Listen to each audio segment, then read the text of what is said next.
Достор, саламатсыңарбы? Эфирде Юстиция министрлигинин подкасты. Бүгүн биз экономикадагы дебюрократизация жөнүндө сүйлөшөбүз. Биздин коногубуз стратегиялык демилгелер улуттук институтунун директорунун орун басары Шумкарбек Адилбек уулу. Шумкар мырза, саламатсыздарбы? Саламатчы. Башынан баштайлы. Экономикадагы дебюрократизация деген өзү эмне? Негизинен муну түшүнүш үчүн эң биринчи ирет саламатсыздарбы биздин ушул подкасттын көрүүчүлөрү. Негизи эле экономикадагы дебюрократизацияны түшүнүш үчүн эң биринчи ирет бюрократия, анан дебюрократизация тууралуу бир кыскача айта кетейин. Өзүңүздөргө белгилүү болгондой, мамлекет жана анын органдары ал аткарган тийиштүү кызматтар, функциялар алар кандайдыр бир тартиптин негизинде аткарылат да. Аларды мындай жөнөкөй тил менен айтып койгондо процедуралар дейт да. Алар процедуралар ушул кандайдыр бир иш кагазы менен, жобо менен бекитилет. Бул абдан керек, себеби ошол жобого ылайык мамлекет өзүнө тийиштүү функцияларды аткарып, элге кызматтарды кылып келет. Бирок тилекке каршы көпчүлүк учурда ушул процедураларды ишке ашырууда мамлекеттик кызматкерлер өзүнүн баягы макамын колдонуп, мүмкүнчүлүгүн колдонуп, ушундай процедураларды так аткарбай, убагында аткарбай, кошумча ар кандай талаптарды суратырып, жанагы элдин оозуна алынгандай бюрократияны жаратып салат да. Эми албетте дүйнөлүк статистиканы алып караганда бюрократия маселеси ар бир мамлекетте бар жана көп эсе эгерде бул бюрократияны мындай ооздуктап контролдо болсо баягындай тескеринче кандай десем тескеринче эффектти алып келип кайра тоскоолдуктар жаратат да. Ошондуктан дүйнөдө дебюрократизация деген да түшүнүк бар. Бул деген ушул жанагы мен айтып кеткен ар кандай процедуралардын, ар кандай функциялардын ашыкча бири-бирин кайталагандарын жоюу же кескин түрдө азайтуу да. Ошону дебюрократизация деп коет. Ал эми бул дебюрократизация ар кайсы тармактарда болушу мүмкүн. Бүгүн биз мына сөз кыла турган тармак экономика тармагындагы дебюрократизация болмокчу. Демек бул ушул экономикага байланыштуу, экономикага тиешеси бар ар кандай процедураларды, функцияларды, мамлекеттик органдардын ишмердүүлүгүн баягы тескеген ар кандай процедураларды, ашыкчаларын, бири-бирин кайталаган ушундай эмелерди, функцияларды жоюу боюнча сөз кылабыз. Ошону экономика тармагындагы дебюрократизация дейбиз. Азыркы кезекте кайсыл жаатта демилгелер бар? Азыркы кезекте мен баягы эменен баштайын, жаңылардан баштайын. Жаңы мына кабыл алынган, иштелип аткан демилгелерди, анан бара-бара мурдакы демилгелер жөнүндө да сөз кылабыз. Азыркы жаңылардын бири ушул мынакей өткөндөгү эле протокол менен бекитилген. Бул жанагы биздин мамлекеттик кызмат көрсөтүүдөгү баягы жаңы реформаларды киргизүү. Себеби дегенде биз эмнени байкадык? Бүгүнкү күндө биз тилекке каршы 91-жылдан баштап баягы экономикабызда базар экономикасын киргизип, баягындай капиталды баягындай чогултуу, капиталдык экономикага багыт алганыбыз менен биздин мамлекет тилекке каршы кээ бир учурларда айрыкча ушул мамлекеттик кызматкерлер, саясатчылар баягы өзүн дагы деле баягындай социалисттик мамлекет катары кабыл алышат да. Социалисттик мамлекет менен социалдык мамлекеттин айырмасы абдан чоң да. Буну баса айта кетиш керек. Социалисттик мамлекет бул ушул жашап аткан элге, калкка баарына ресурстарды тегиз, адилеттүү жеткиргенге аракет кылып, ал калктын арасында ошол баягындай ресурстарга татыктуу ошол кызматты колдонобу, колдонбойбу, баары бир ушу баарына тегиз мамиле кылып, баарына ушул акчасын коротконго аракет кылат да. Ал эми социалдык мамлекет болсо, бул ушул ресурстарга, кызматтарга мындай кызыктар болгон, баягындай ушул кызматтарга муктаж болгон, керек болгон гана бир топторго жумшалып, калган колунда бар, мүмкүнчүлүгү бар адамдарга баягы андай кызматтарды баягы базар, рынок экономикасынын алкагында жумуш көрсөтүп, ошол өзүнүн мамлекеттик органдардын баягы сапатын, инфраструктурасын жакшыртканга аракет кылат да. Биз ушул акыркы баягы ведомство аралык отурумда ушул мамлекеттик кызматтардын арасындагы ушундай жагдайды карадык да. Тилекке каршы биздин азыркы учурда мамлекеттик айрыкча ушул баягы саламаттык сактоо тармагында, билим берүү тармагында мамлекеттик кызматтарды көрсөтүүдө ушул социалисттик модель калып калганда баарына тегиз кызмат көрсөтүлүш керек, баарына ал керекпи, керек эмеспи деп. Ошонун айынан бизде мамлекеттик кызматтардын сапаты начар, жетишпейт. Ошол эле учурда биз көрүп атабыз, мамлекеттик кызматтарды мындай мен даярмын 4-5 эсе кымбатыраак төлөп берем же мындай кезексиз алганга даярмын дегендер да жаран бар. Бирок ага биздин мамлекеттик шарттар, мамлекеттик процедуралар жооп бербейт да. Мунун караганыбыз себеби биз ушул мамлекеттик башкаруу системасынын эффективдүүлүгүн жогорулаталы деген максатта карап атабыз да. Антпесе өзүңүздөр көрүп атасыздар, Бишкек шаарында, Ош чоң шаарларда билим берүү тармагында баягы кадрлардын жетишсиздиги, кадрлардын сапаты болуп атат. Баягы саламаттык сактоо тармагында дагы больницалардын ичиндеги шаймандары, инфраструктурасы начар. Ага мамлекеттин баягы каржысы тийиштүү деңгээлде жетпейт да. Ошол каржы маселесин өз алдынча чечиш үчүн жана мамлекеттик кызматтарды анан ушул мамлекеттик органдардын өз ара автономия болуу боюнча дагы, өз ара баягы башкаруу боюнча, өзүнчө башкаруу боюнча, автономия боюнча дагы сунуштарды бекитилип, ал сунуштар боюнча бүгүнкү күндө иштери жүрүп атат. Акыркы бул ушул эми биздин бул инициатива абдан мындай системалык, концептуалдуу инициативалардын демилгелеринин бири болду. Себеби дегенде буга чейин биз мындай даректүү демилгелер көтөрсөк, бул ирет ушундай системалык мамлекет деңгээлдеги демилгелерди көтөрдүк да. Азыр иште жүргөн демилгелерчи? Мисалы, эгерде даректүү демилгелерди айта кетсек, жаңы акыркылардан дагы бири болуп, биз эми баягы проактивдүү кызматтарды биз кийинки кызмат деп атап койдук. Бул проактивдүү кызматтар эмнени билдирет?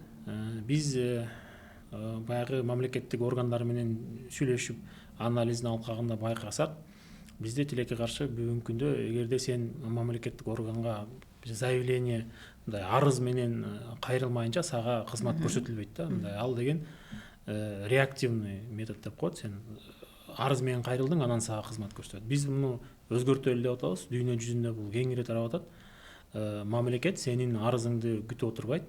Ал сенин ушул турмушуңда болгон бир кандайдыр бир жагдайды, ошону байкаар замат, ошол жагдайды сен келип туруп, мына менде момундай жагдай болду деген замат өзү эле түшүнүп, алдын ала сага кийинки 3-4 кызматты алдын ала даярдап, сага көрсөтүүгө мындай даярданып турат да. Ал мисалы кандай келтирсек, бул мисалы баланын төрөлүшү. Эгерде бала төрөлсө, мындай болот да. Бала төрөлгөндөн кийин ушул төрөтүүнүн тийиштүү адиси ушундай убакытта ушундай кыз же бала төрөлдү деп жанагындай кагазга түшүрөт, системага киргизет.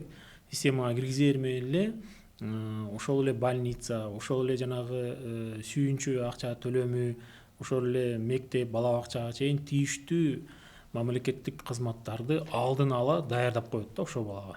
Даярдап, анан сизге убакыты келер менен айтат. Балаңыз 2,5 жылдан кийин толот. Сиздин жашоо районуңузга тийиштүү ушул тиги балдар бакчасына сизди очередке коюп койдук. Макулсузбу? Сиз анан түндүк же СМС аркылуу макулдугуңузду берсеңиз, сизге автоматтык түрдө каттоого тургузат да. Сиз барып арыз жазып отурбайсыз. Ошондой эле мектеп болот да.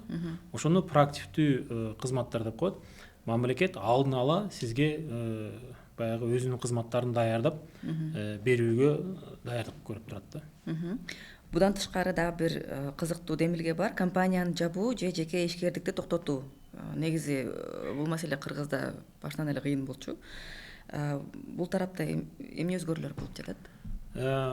Чынын айтканда, ооба, биз дебюрократизация ишин жүргүзгөндө баягы дайыма 2 багытта ишти алып барабыз да. Биринчи багыт бул биз мамлекеттик органдардын ичинде байкаган процесстерди, жетишсиздиктерди, же бир кандайдыр мүчүлүштүктөрдү, кемчиликтерди байкап ошонун оңдоо максатында иш жүргүзөбүз. Экинчиси бул ушул жанагы мамлекеттик органдардын кызматынан же ишмердүүлүгүнөн пайда көргөн биздин ушул баягы калк менен бизнес чөйрөсүнүн болгон маселелерин карайбыз да. Сиз айткан маселе бул эки тарапка тең тиешелүү болчу да.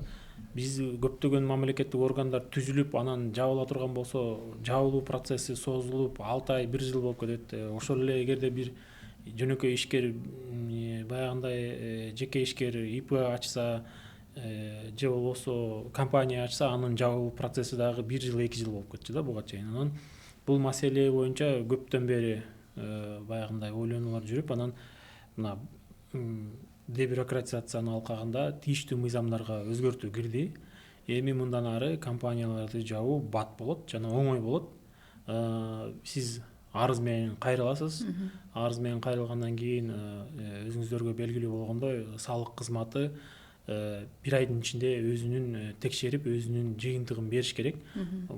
Да, мына арыз түштү, могу компаниядан бюджетке карызы жок, все жабыла берсин деген корутунду берилгенден кийин юстиция министрлиги сиздин компанияңызды жокко чыгарат. Демек, бул процесс 1-2 айдын ичинде эле компанияларды жаап койсо болот дегенди түшүндүрөт да. Негизи 1-2 ай деле узак болуш керек.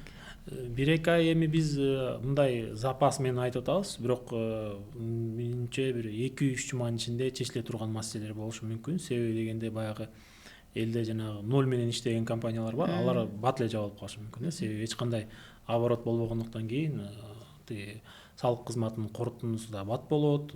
Анан юстиция министрлиги ал корутундун негизинде 1-2 күндө эле жаап салса болот да. Ачкандай эле ушундай бат жапса деле болот. Ишке кирди да бул демилге же? Албетте, мыйзам кабыл алынды, жогорку кеңеш менен президент тарабынан кол коюлду. Бул демилге ишке кирди, ишке ашты.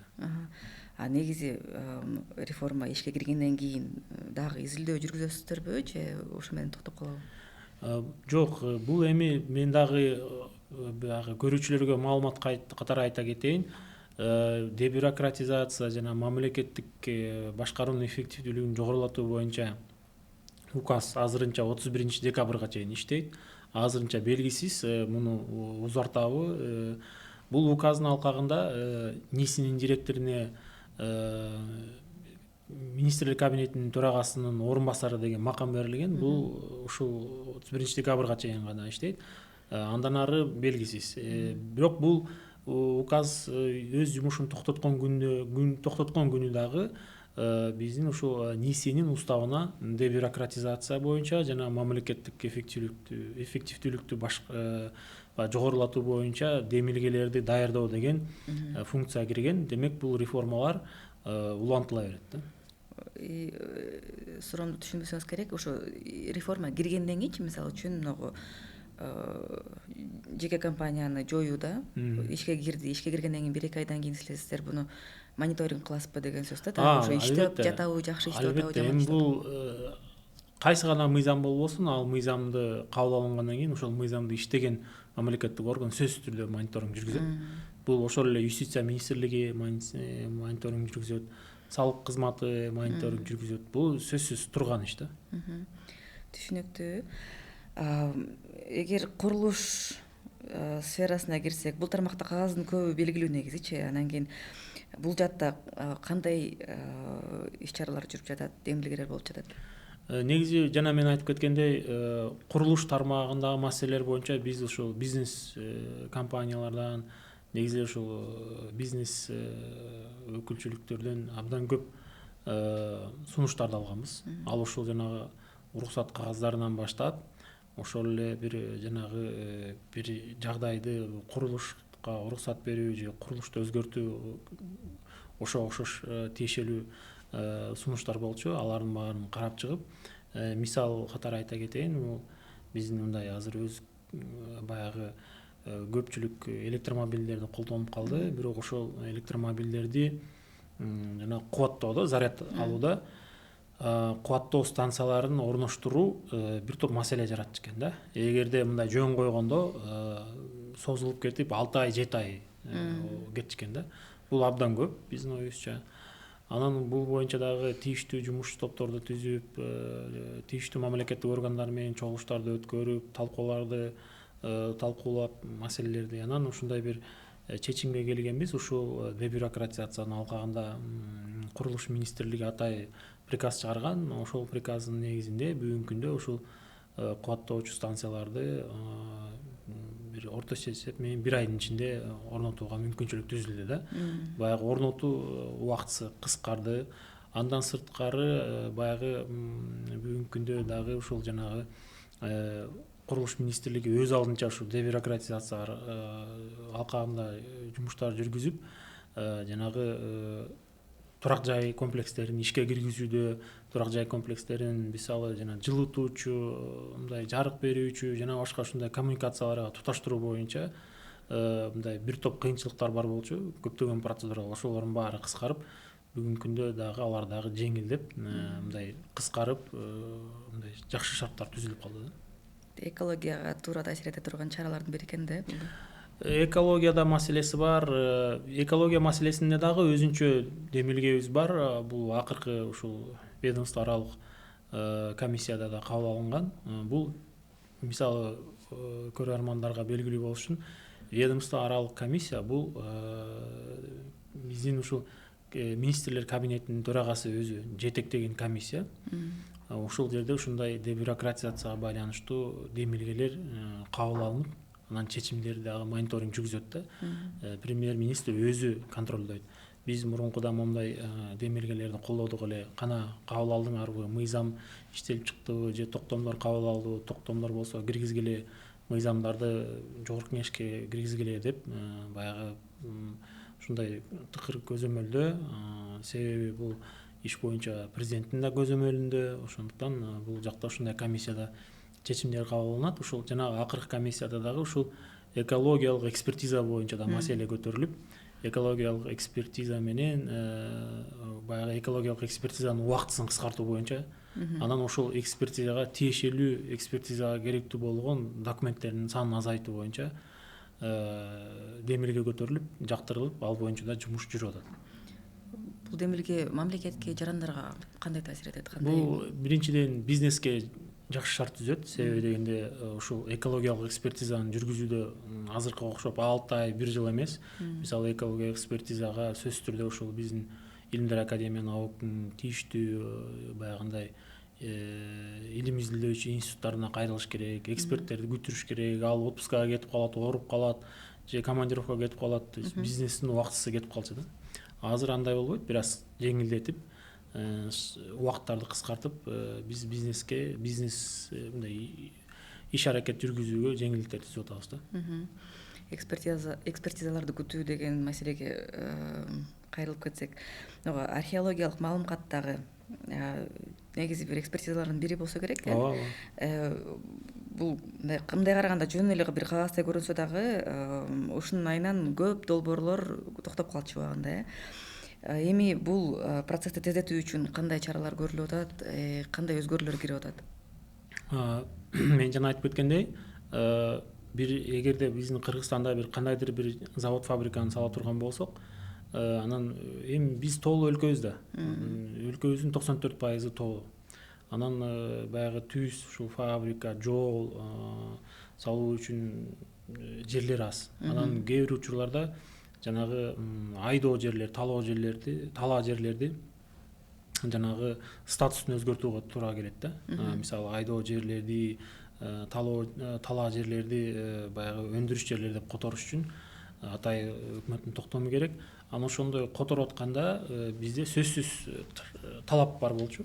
Археологиялык изилдөө тууралуу справка алып келгиле дегенчи. Ал справканы болсо бизде ушул жана мен башында айтып кеткендей, Улуттук Илимдер академиянын болгону 11-12 эле эксперттер жасайт экен да. Аны дагы болгондо кыш убагында жасалбайт. Себеби дегенде ал экспертти ошол талаага алып барышың керек, же ошол жерге алып барышың керек, көрсөтүш керек. Ал ары бери жүрүп карап, мындай эле карап коет экен көз менен, визуальный осмотр кылып. Аны ошонун өзүнүн баягы корутундусун жазат экен. Анан ошону алып баргандан кийин анан токтом чыкчу да. Ал болсо жалпысынан 1-1,5 жылга чейин созулуп кетчү. Анан биз мындагы кантип системалык түрдө чечсек болот деп ушундай Маданият министрлиги менен дагы Илимдер академиясы менен дагы талкуулап ушул бир чечимге келгенбиз. Бул ушул жанагы мыйзамга тийиштүү жаңы сунуштарды өзгөртүүлөр киргизип, анын алкагында эми мындай белгилүү болот. Баягы кандай десем, маданий археологиялык мааниси чоң деген жерлер өзүнчө белгиленет картада алдын ала. Маданий археологиялык мааниси жокко эсе же аз дегендер алдын ала белгиленет. Анан ошондой жерлерге андай справканын кереги жок болот. Анын өтө маанилүү жерлерге эле бир экспертиза керек болсо, эми ошондой баягы кагаздарды талап кылуучу кагаздардын саны азаят. Анан милдеттенме жазылат ошол компания инвестордун атынан.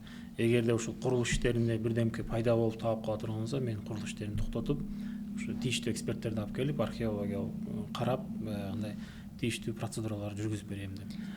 Демек, мындай жалпысынан айтканда, бул багытта дагы мыйзам кабыл алынып, биз көптөгөн инвесторлор, бизнесмендер тарабынан абдан мындай өз дарегибизге алкыштарды уктук да. Демек, инвесторлордун ишенимине жакшы таасир этет экен деп билсем. Ушул могу жерде суроолордун арасында жок, бирок негизи бир маселе да, территориальный гильотина, регулятордук гильотина деп эконом блокто болот атпайбы? Реформаларчы ушул жөнүндө да бир аз айтып берип кетесизби? Эми бул абдан жана мен ушуга келаткам. Мисалы айтпадымбы, биз бизнеске, ошол биздин баягы ишкердик тармагында алектенген жарандарга ошолордун көйгөйлөрүн чечүү максатында баягындай көптөгөн жолугушууларды өткөрдүк. Министр баш болуп, ар кандай ассоциациялар менен. Анан негизги бизге болгон сунуш талап деп койсок болот. Ушул бул жанагы уруксат кагаздарын берүү. Бул лицензия, анан ушул 4-5 түрү бар экен. Лицензия, уруксат кагаз, дагы бирдемке. Анан ушулордун баарын карап чыгып анализдеп баштасак, ар бир госорганда өзүнчө эле бир эме экен да, ушу уруксат кагазы, лицензия аркылуу абдан мындай көп маалыматтар чогултат экен, абдан ушул көп кагаздарды талап кылышат экен, процедуралары татаалдашып кеткен, убакыт аябай создуктурулат экен. Ошого окшош бир топ кыйынчылыктар бар экен да. Анан ар бир министрлик менен иштейли десек, убакыт көп кетип калчу да. Анан кийин биз анда башкача сунуш киргиздик. Биз анда айттык, эмнеге биз анда башкача баягындай подход кылабыз. Эми биз бир тийиштүү убакыт беребиз. Тийиштүү убакытка чейин ар бир министрлик, мамлекеттик орган өзүнүн ушундай уруксат кагаз, лицензия кагаздарды ушуну сөзсүз керек, ушуну сактап калышыбыз керек, себеби мындай деп негиздеме жазып бериш керек. Жаза албаганын баарын жокко чыгарабыз деген талап койдук да. Ошондуктан аты дагы регуляторная гильотина деп коет, жанагындай кесүү. Анан ошол азыр алдын ала биздин бул жумуш бир 6 айдан бери жасалып келип, мына алдын ала жыйынтыктар бар. Жалпысынан Кыргызстанда бүгүнкү күндө 911-917 ар кандай лицензия, уруксат кагаздары бар экен. 911 же 917, азыр адашыш мүмкүн. Биз ушул жанагы экономика министрлиги менен биргеликте ушундай жумуштар жүргүзүүдө, ушундай комиссия түзүлгөн. Ошо комиссиянын ишин баягы жыйынтыгы катары бүгүнкү күндө Кудай буйрса ошолордун бир 450-400 жакын жокко чыгат деп күтүп атабыз да.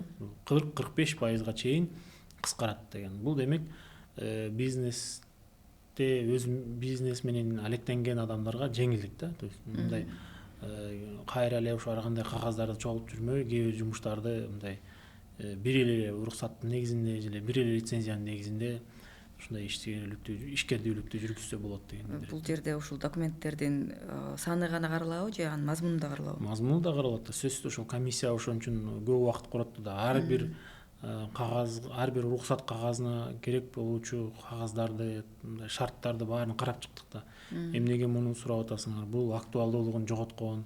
Бүгүнкү күндө мындай кагаз сурабай эле койсоңор болот. Бүгүнкү күндө түндүк бар, ушундай эме менен ушинтип өзүңүздөр элестетип көрсөңүздөр 900дөн ашыктан 450-үн жокко чыгарып атабыз. Мындан ары эсеп палатасы тармагында болуп аткан демилгелер жөнүндө да бир сүйлөшүп кетсек, эсеп палатасы электрондук аудитке өткөн экен. басым азайып жатканыбы же системалык ачыктык көбөйгөнүбү кандай түшүнсө болот буну? Электрондук негизи эсептөө палата, мен жана айтпадымбы, биз бизнеске дагы алардын көйгөйүнө карабыз, жана мамлекеттик органдар. Бул көбүн эсе мамлекеттик органдарга тиешелүү, себеби дегенде эсеп палатасы мамлекеттик органдар, мамлекеттик компанияларды текшерет.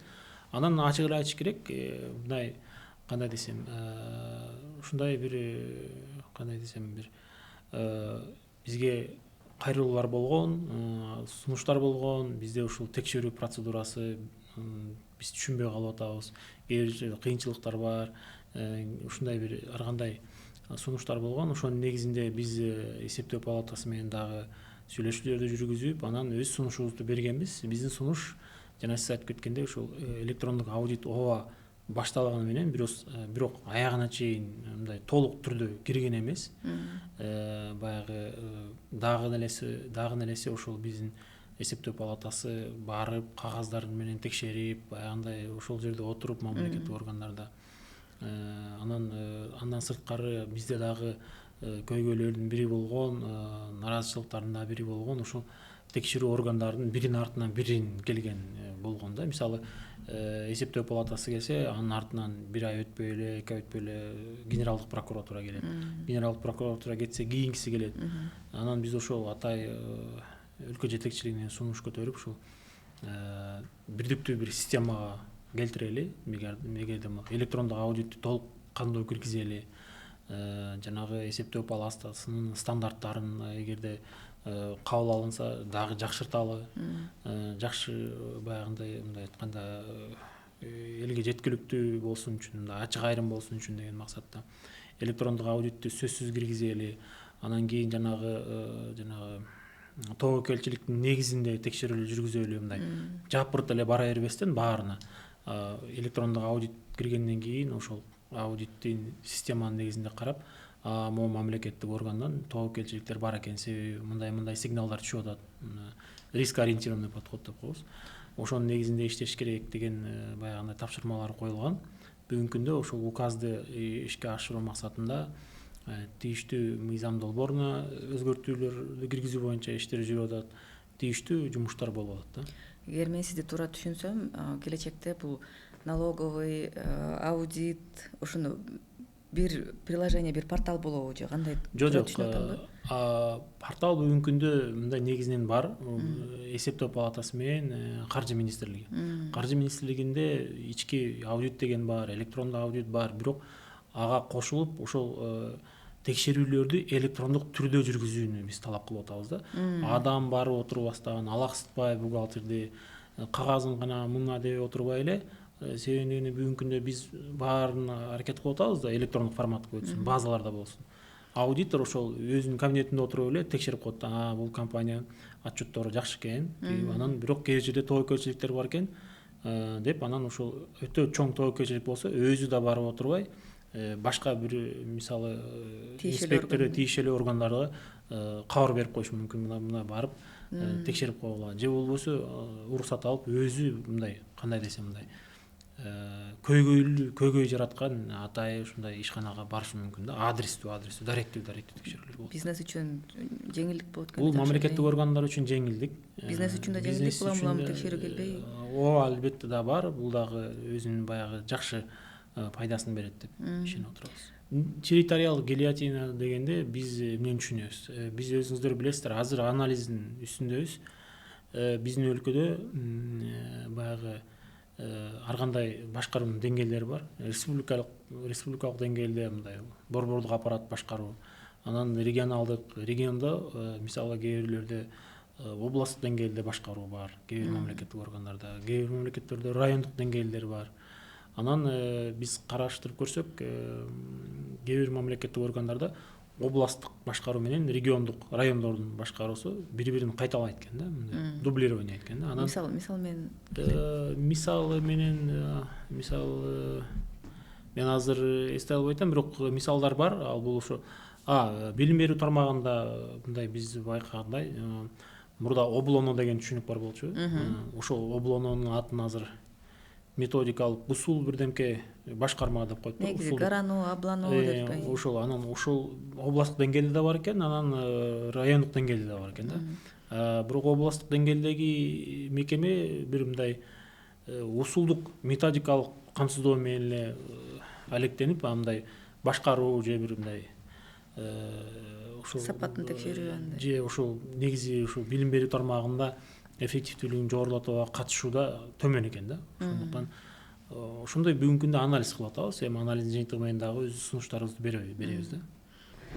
негизи экономикадагы дебюрократизация дегенде көпчүлүк бул бизнеске же өкмөткө гана тиешелүү деп эсептейт да. Анан кийин ушул учурда жөнөкөй жаран жөнөкөй жаранга кандай пайда болот да бул жерденчи? Ушул жөнүндө бир ой пикириңизди. Жөнөкөй жаранга мынакей мен мисалы мына биздин демилгелерибиздин бири ишке ашкан. Бул жанагы справка алууда, 83 форматта справка алууда жанагы айрыкча баягы психодиспансерде учетто барсыңбы жоксуңбу, мурда сөзсүз барыш керек болчу. Аны биз болсо саламаттык сактоо министрлиги менен иштешип атып, бүгүнкү күндө түндүктөн эле алса боло турган болду. Бул жөнөкөй адамдарга жеңилдик. Андан кийин мындай маселен да, мисалы бизнестин жанагы лицензия алуулары же бөлөк немелер иш кагаздары кыскарса, алардын да убактысы үнөмдөлөт, анан кийин кандайдыр бир каражаттар да может мындай анан кийин ошодон аккумулятивный эффект деп койчу эле. Да. Концептуалдык мааниде алганда жөнөкөй жаранга дебюрократизация абдан чоң пайдалуу таасирин тийгизет. Канткенде себеби дегенде жөнөкөй жаран бир өзүнүн бир кандайдыр бир эгерде бизнес менен алектенем десе, өзүнүн бир кандайдыр бир баягы мүмкүнчүлүктөрүн ишке ашырам десе, сөзсүз түрдө кайсыл бир мамлекеттик органга кайрылат. Бизнес кылабы, же жөлөк пул алабы, же башка.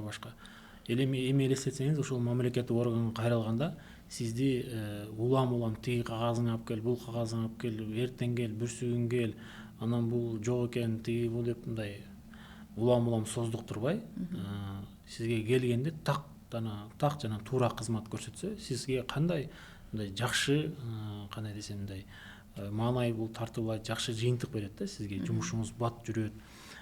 Биз ошого умтулуп атабыз, жана ага тиешелүү кадамдарды жасадык. Бүгүнкү күндө биздин жарандар мына биздин жасап аткан жумушту мына эми көрүп келсе болот. 1-2 жылдан кийин гана мына жыйынтыгын көрсө болот. Себеби дегенде биз сунуштап биздин чечим баягы тийиштүү чечимдердин негизинде жаңы мыйзамдар, жаңы укуктук ченемдик актылар ишке кириш үчүн бир топ убакыт керек экен да. Ошол эми демилгелердин бирин айта кетсем, мисалы мына бизге да көбүн алкыш айткан жана ушул статистика тармагындагы отчетторду. Мисалы буга чейин ушул баягы улуттук статистикалык комитет бизнес компаниялардан, бизнестен, ишкерлерден 273 түр отчет сурачы. Анан биз ушул кийлигишип атып, бул отчетуңар бири-бирин кайталайт экен деп атып, бул маалыматты тияктан алсаңар болот деп, базаңарды мындай бириңерин синхронизация, интеграция кылып маалымат алсаңар болот деп атып, 111ге, 112ге кыскарттык да. Жарым эсе кыскарттык да. Анан ал бул бир жетишкендик. Экинчиси бул ушу жана көптөгөн компаниялар мындай нулевой, ноль менен иштеген компаниялар деле ушу ай сайын улуттук статистика комитетине барып отчет берип туруш керек болчу. Аны да биз жокко чыгарып, эми болгон электрондук почтага жазат, мен азырынча компаниям иштебей турат, мен отчет бербей турам десе, улуттук статистика комитети отчет сурабайт. Бул мындай жөнөкөй жаранга, ишкерлерге абдан мындай пайдалуу биздин баягы жыйынтык деп койсок болот да. Ошондой болду. Эми буга окшош баягы жөнөкөй жарандарга пайдасын тийгизе турган көптөгөн дагы биздин демилгелер бар. Алардын баары ушул жана мен жогоруда айтып кеткендей ведомство аралык комиссиянын отурумунда кабыл алып, ошолордун чечими менен улам ишке аша берет да. Рахмат, Шумкар мырза. Экономикада дебюрократизация бул жөнөкөй десек болот экен. Кагаз азайса иш көбөйбү же кандай түшүнсө болот муну? Жок, экономикада дебюрократизацияны бул ушул баягы мамлекеттик органдардын иштөө тартибин аныктаган ар кандай процедуралардын, ар кандай баягындай ушундай кагаздардын санын эмес, сапатын, сапаты начарларды жокко чыгарып, сапаты жакшыларын, элге түшүнүктүү болгондорун калтырып, андан сырткары бизде ушул жанагы санарип заманы кирип аткандан кийин көп нерсе ушул кагазсыз телефон аркылуу, интернет аркылуу кайрылып, сага керектүү тийиштүү кызматтарды алганга баягы умтулуп атабыз да. Биз ошого көбүрөөк басым жасап атабыз. Азыркы боло турган ушул ведомство аралык комиссиянын дагы отуруму ушул негизинен ушундай 2-3 чоң идеялар болот. Ушул мамлекеттик органдардын ишиндеги санариптештирүү маселеси, кызматтарды көрсөтүү, бири-бири менен болгон байланыш ошого окшош чоң ушундай жана концептуалдык деңгээлде идеяларды карайбыз да. Анын жыйынтыгы катары Кудай буйруса биздин жарандарга, ишкерлерге ыңгайлуулук жаратабыз да. Бизнес жасоо, кандайдыр мамлекеттик бир кызматтарды колдонууда же бир кандай социалдык жөлөк пул ошолорду алууда жеңил болуп калат. Мурда арагында магазда отурбай, биз ушул жеңил форматка айландыралы деп ниет кылып атабыз да. Жеке суроо бергенге уруксат бериңиздер. Сиздин күнүңүз кантип башталат? Ышык алуу үчүн өзүңүздүн кеңешиңизди берип коесузбу? Негизи биздин күн мындай кандай десем, стандарттуу эле башталат. Себеби дегенде жумушка келер менен биз жана мен айтып кеткендей, жанагы ушул өлкөдө кандай көйгөйлөр бар, мамлекеттик башкарууда, жөнөкөй жарандарга кандай баягы залакасын тийгизген көйгөйлөр бар, ошолорду анализдөөдөн башталат. Анан ошол анализдөөдө биз ушул дүйнөдө болгон тажрыйбаны карайбыз, Кыргызстанда болгон тажрыйбаны карайбыз, анын чечүү жолдорун карайбыз да. Эң негизгиси биз ушул эң чоң баягы биздин жумуштагы маселе бул ушул көйгөйдү табуу да. Көйгөйдү табууда кыйын болот да. Эгерде качан гана көйгөйдү тапканда, ал көйгөйдү чечүү жолун баягы сунуштоо же чечүү жолун табууда жеңил болуп калат. Көбүнесе ушул көйгөй табылбай калышы мүмкүн. Мисалы бир жакшы дагы бир мисал келтире кетейин. Мына биздеги жолдогу болгон жол кырсыктары. Сиз мисалы мына машина айдап жүрүп байкайсызбы, бир мындай эки машина бир аз мындай тийишип эле чийишип калса деле ошол жерде токтошуп, тиги ГАИ кызматкерлери, МАИ кызматкерлерин чакырып, анын үчүн пробка болуп, ушундай болуп калат го. Болбосо мындай кичке эле эми. Биз ошол маселени карадык да, анан мындай ушунун мындай чечүү жолдору жокпу депчи. Эмнеге бир мындай Кудай сактасын, бир адам залакат алган жок. Болгону бир эки машина чийишип эле бир кичке эле эме болду. Ошон үчүн жүздөгөн адамдар жолдо туруп, убактысын алып эме болот деп. Анан дүйнөлүк практиканы карасак, буга чейин мындай иштеп эле келатыптыр. Бул Европротокол деген түшүнүк экен. Бул эмне деген билдирет? Ушул мындай бир аз кички кырсыктарда эле ушул эки сүзүшкөн тарап өзүнүн жана страховкасын, камсыздоо полисинин негизинде эле экөө бири-бирине МАИ кызматкерин чакырбай эле сүрөткө тартып эле тиги эмеге мобилдик тиркемеге жүктөп эле уруксатын алып эле басып кетип калышат экен. Анан камсыздоо компаниясы ар ким өзүнүкүн же тийиштүү полиске, камсыздоо полисине жараша төлөп берип коет экен да. Баягы бир элдердин да убактысын албайт экен, өздөрүн да аба нерв болуп кыйналып отурбайт экен. Бизде болсо мисалы ушундай жол кырсыгы болгондон кийин сөзсүз түрдө МАИ кызматкерин күтөсүң, анан бир аз МАИ кызматкери штраф стоянкага алып барат, ал жерден 3 күн жүрөсүң, ушинтип бир жумага чейин убакыт кетип калат да. Анан ошону биз чечүү жолун сунуштаганбыз. Азыр ички иштер министрлиги менен сүйлөшүүлөр жүрүп, алар тийиштүү кайсы мыйзамдарга өзгөртүү керек анын баарын жасап атат. Мен ойлойм, бул эң биринчиден биздин ушул машина менен окат кылган жарандарга жакшы кабар болот, айрыкча ушул биздин таксисттерге. Себеби дегенде алардын ар бир күнү кымбат. Анан бир жөнөкөй жарандарга да, эгерде Кудай сактасын бир кичирээк жол кырсык болуп калса, кыйналып отурбай эле ушул мобилдик тиркеме аркылуу ушундай маселени чечсе болот. Мобилдик тиркеме убакыт үнөмдөөдөн биринчи бул жерде жанагы штраф стоянкага кирип дагы чыгымдар болот, андай түрлөрү. Мына ушул бир мисал. Андан сырткары биз атайын жанагы бир кандайдыр бир көйгөй деп атпайбы, көйгөй тапкандан кийин ошол көйгөйдү чечүү механизмин биз өзүбүз биринчи баягы командабыз менен изилдейбиз, ар кандай талкууларды жүргүзөбүз. Анан бир кандайдыр механизмдер ойлоп тапкандан кийин биз аларды башка тийиштүү мамлекеттик органдар менен талкуулайбыз, жолугушууларды уюштурабыз. Ошондой жолугушуулар болот. Андан сырткары мынакей биз дагы баягы демилгелер институту болгондуктан кийин биз башка өлкөлөр менен дагы байланыштарыбыз бар. Жумуш сапарларга чыгып турабыз. Ошолордон атайын чыгып барып, силерде бул маселе кандай чечилип атат, же бул ушундай маселе барбы деп мындай тажрыйба алмашабыз да. Анан күнүбүз ушундай болот, ушундай негизи анализ, маалымат издөө, жолугушууларды жүргүзүү, анан ал механизмдерди кагазга түшүрүү. Бул мисалы биздин жөнөкөй укуктук актыларга дал келеби, ошо окшош биздин ушул жанагы партнерубуз болгон юстиция министрлигине келебиз. Ушундай бир анан баары даярдап бүткөндөн кийин тийиштүү чечимдерди биз ушул жыйынга даярдап, ушул жыйынга даярдык менен эле ушинтип убактыбыз өтөт да. Дагы да жеке жашоодо жана жумушуңузда колдонгон кандайдыр бир принциптериңиз бар болсо керек, ошолор менен бөлүшүп бересизби биз менен? Албетте, эми бул баягы негизги принциптер болот экен ар бир адамдын. Анан убакытка жараша ошол принциптерди колдонууда туура колдоно билиш керек экен да. Мен мисалы көп байкайм да, кээ бир адамдар өзүнүн мүнөзүнө, өзүнүн алган билимине дал эмес принциптерди карманып алышат да. Кээ бири өзүнүн принциптерин эле жагдайга жараша эмес, дайым эле принциптерин колдоно берет да.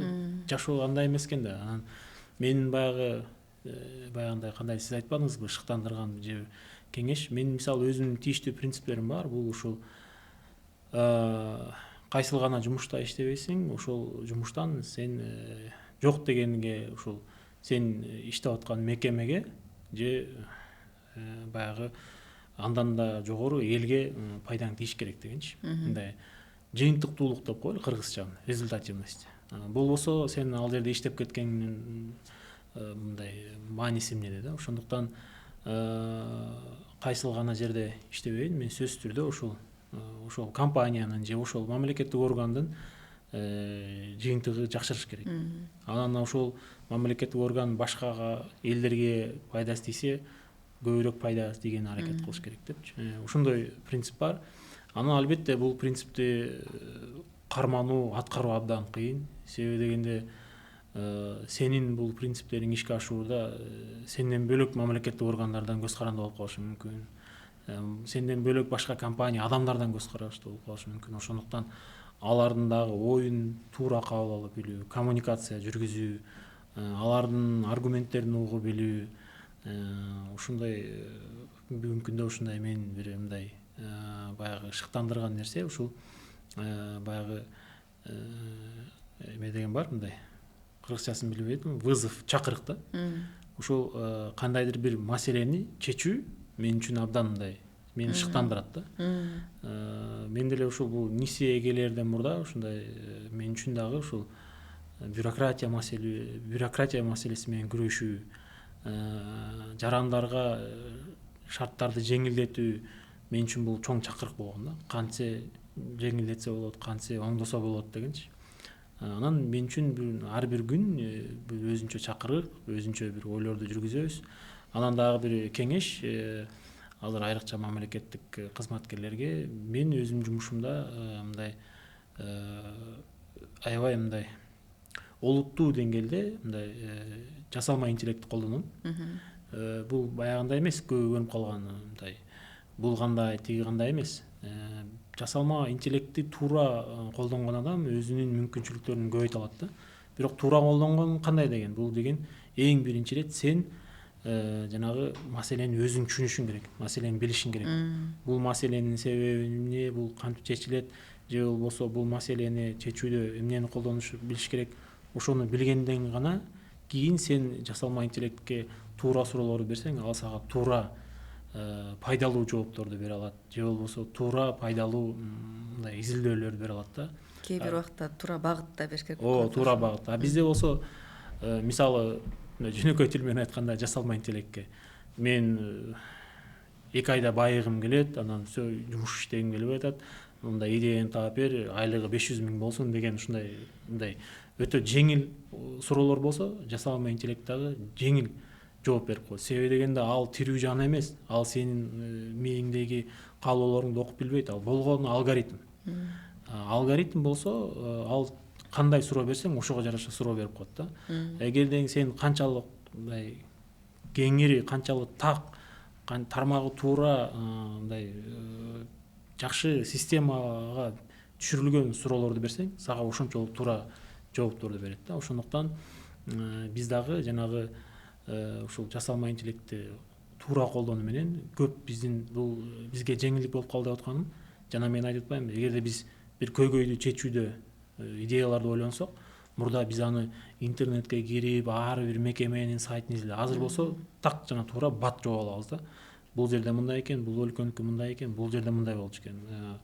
Эмелерин жанагы булактарын таап бер, баягы жөн эме болсун. Тийиштүү булактарын кирип текшерип коесуң.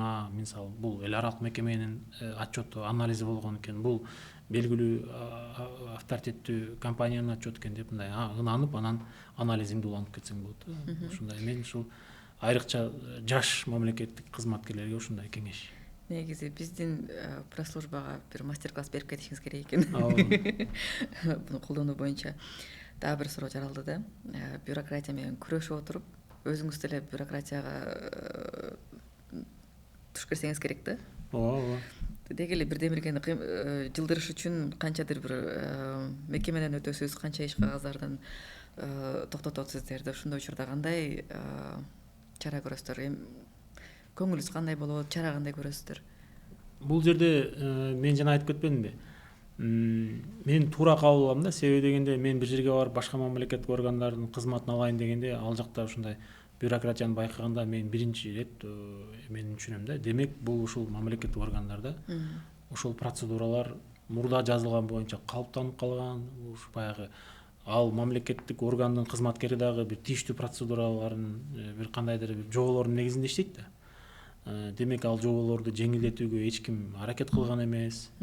Баягы демек, баягы мындай кандай десем, көнүп калган, адатка айланган эле жумуш менен иштеп келе берет да. Бул ушул айрыкча жанагы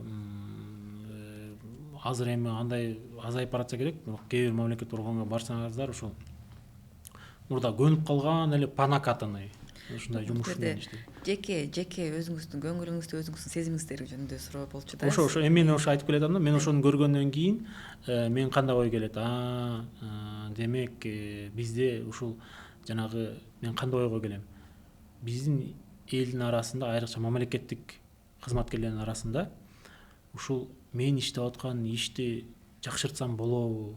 Кантсем жакшыраак иштесе болот? Канткенде элге жакшыраак кызмат кылсам болот? Канткенде өзүм мындай кандай десем, жакшыраак жыйынтыктар көрсөтөм деген изденүү жок экен деп түшүнөм да. Бирок тилекке каршы мындай ой мен байкаганда көп жерлерде бар. Анан бул сөзсүз түрдө жетекчиге дагы көз каранды болот. Эгерде жетекчи баягындай ушундай сезимтал, жаңы нерселерди бат түшүнгөн ушундай болсо, ал киши сөзсүз түрдө өзүнүн коллегаларынан талап кылып, жумушту астыга жылдырып, башкача подходдорду жүргүзөт да. Эгерде андай болбосо, адамдар ушундай иштеп кете берет. Анан мен кээ бир жерде ушундай адамдар көргөндө сөзсүз түрдө бир аз кейим. Анан эгерде колумдан келсе, өз кеңешимди берем. Бирок бизде азыр коомдо ушундай, бирөөгө кеңеш берсең жага бербейт. Ошондуктан азыркы мына иштеп аткан жумушубуз дагы бул абдан жакшы механизм. Себеби дегенде ошол жана комиссияда өкмөт мүчөлөрү баары биригип туруп чечим кабыл алат, кеңешип туруп. Анан ошону ишке ашыра алат да. Рахмат, Шумкар мырза. Система тоскоол болбой калганда экономика өзү жанданып иштесе керек.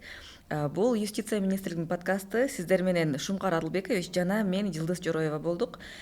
Бизди соц тармактарда көрүңүздөр.